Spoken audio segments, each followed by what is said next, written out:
Hello friends, welcome back. Today I decided I wanted to do a DIY. I'm actually not feeling good, so please forgive my voice. I have a cold, but it made me want to do a DIY, and I decided to pick one from Pinterest that I've not ever tried before. So I've never scented my own pine cones, so I thought I would try it. I love those at Christmas, and I got these pine cones in Leavenworth when we went on our trip.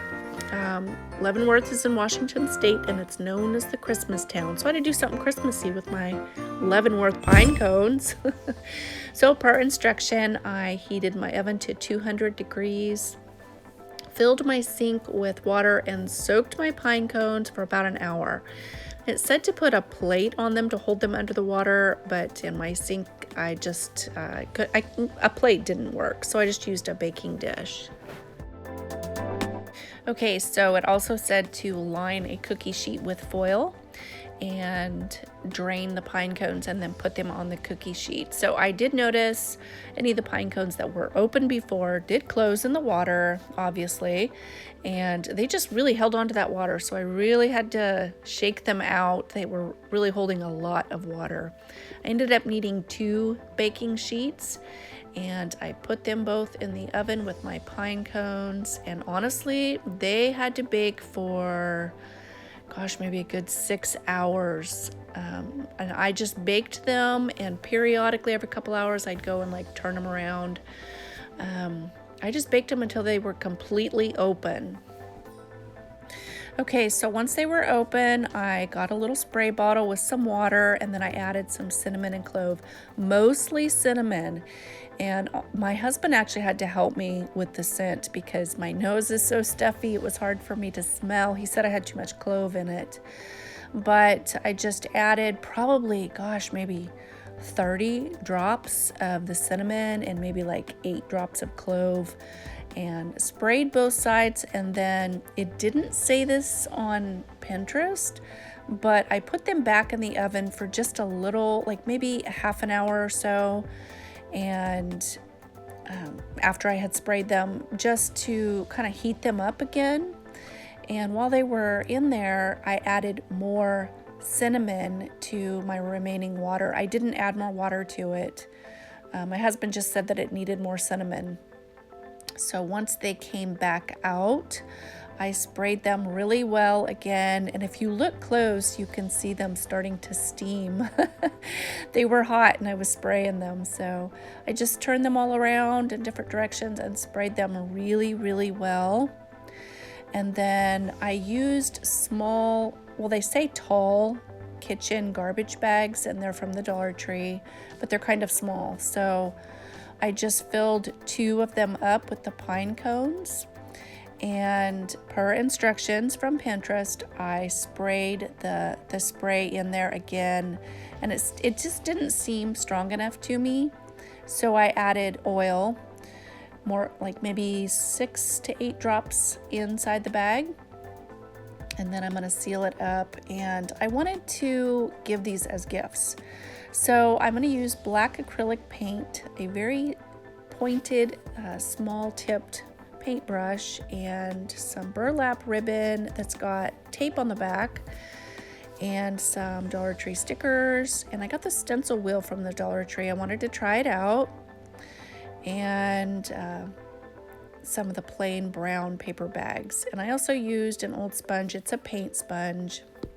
I just cut a little square off of it. So I choose what stencil I want to use, and it says Home Sweet Home. And I'm just going to use the black paint and kind of stipple it on there. And yeah, it seems to be going well so far. And then when I take it off, it's just a muddy mess. I really didn't like it. So I thought, okay, well, I'm going to go ahead and try another one. Maybe I did something. I did dampen my sponge, so I did dry it off a little bit. It looked better the second time, but I was just not happy with it, so I just freehanded it. I looked at the stencil, how the letters were, and just imitated that and just freehanded it. And I liked it bigger. I wanted it a little bigger, so this worked better for me. I wanted my bags to be just really rustic and simple, you know. But I would say if you're gonna do this, definitely add more oil and you know, obviously put them in whatever type of container you choose. I considered using the flour sacks from the Dollar Tree. I think that would be really cute too, and just kind of bundling them up. But I just wanted something simple that would sit up, and yeah, I think that this worked just fine. Once I get my letters on there, I add just a simple strip of the burlap, and I got that at Walmart. I don't remember the price, and just stuck it right on there, just a simple little strip, and then used the stickers from the Dollar Tree. I ended up putting one in the center on the top and then just a couple on the sides.